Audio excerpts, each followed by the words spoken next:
I use this billionaire mind trick, and I'm going to talk to you today about how you can use this as well. But before I go any further, I just want to say I learnt this way before I knew Oprah used it as well. You'll have heard of Oprah. She is a phenomenal business success and a trailblazer for so many people out in the world. And she may be known for her success and her business acumen, but she's also well known for her mindset as well. And I'm going to share with you one of the tools that she uses to make a real difference for her with this. She's actually spoken many times about this, and to help with her mindset, she visualizes a room in her mind that she can go to and retreat to, that is a quiet place where she can contemplate and help make her decisions. She's even said, I have a room in my mind that I go to. It's my sacred space where I find clarity and peace. And this is why I use it as well, because it's a really powerful tool that's within me that gives me this. The best thing is it's within your control, and it's somewhere you can visit whenever you want to give yourself some space for you. So here's the thing, Oprah's not making this up. She's using visualization, and I'm sure I've talked about this before, but using visualization is a really powerful way to help trick your mind. The thing is, your mind does not know the difference between what is real and what is made up. So when you use your mind to visualize something that you want, or visualize something that will help get you what you want, it's a powerful thing to do, as you're essentially tricking yourself. It uses your own mental imagery, and essentially this is why Oprah uses it, because it gives her her own power over her situation. So how do you create your own mental room in your mind? Firstly, you just close your eyes and visualize. So shut your eyes and picture within your brain a room that you know will bring you peace. Now you can make this up, or you can base it upon a real life existing room that has positive connotations for you. A great way to improve this is to engage all your senses. So what can you see in this room? What can you smell? What can you hear? And what can you touch?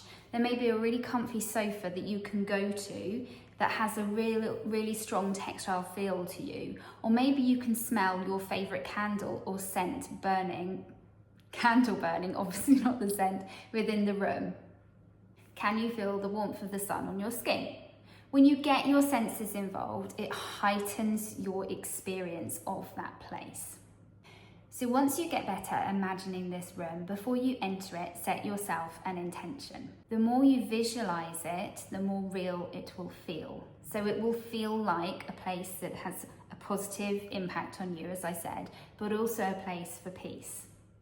By setting an intention, what I mean is you're entering the room with a specific focus. Are you just here for peace? And if so, set yourself an intention for that. But also maybe you're there to make a decision upon something. So set an intention to make that decision.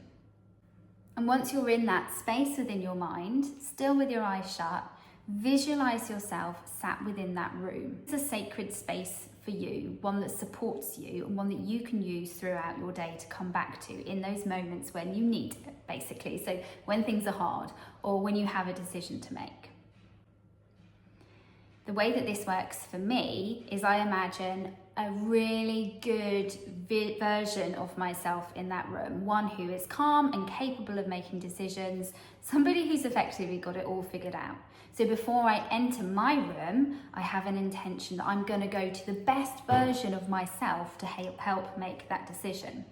So here's how I use the mental room in my mind. And in order to help me do this, I want to give you a quote from Viktor Frankl, who was a Holocaust survivor and author of some really fantastic books. Man's Search for Meaning is one of them. I'll put a link to it in the description. But one of the quotes he said, and it's quite a profound quote for me because it gives me space to contemplate and reflect, is this: between stimulus and response, there is a space. In that space is our power to choose our response. And in our response lies our growth and our freedom. So this is where I use this mental room in my mind. Whenever I'm faced with something difficult or something's happened that I don't like, or I have to make a big decision, I remember this expression and I remember that space.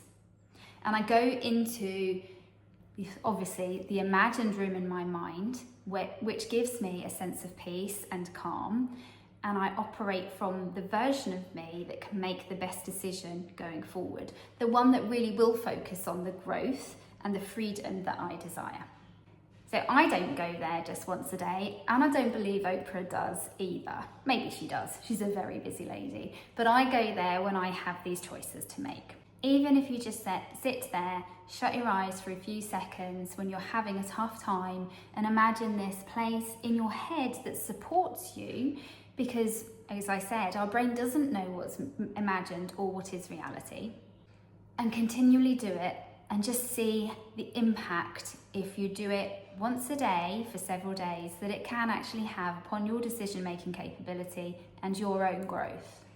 Oprah once said, "The greatest discovery of all time is that a person can change their future merely by changing their attitude." And that is exactly what this mental space in your mind is about. I'd love to know if you found this helpful, if you're going to give it a try, what your room will look like, what you can smell in there, what you can hear, what you can see, and how potentially you see this supporting yourself and your growth going forward. So please do drop me a comment below, and I'll put a link to a similar video for you to check out.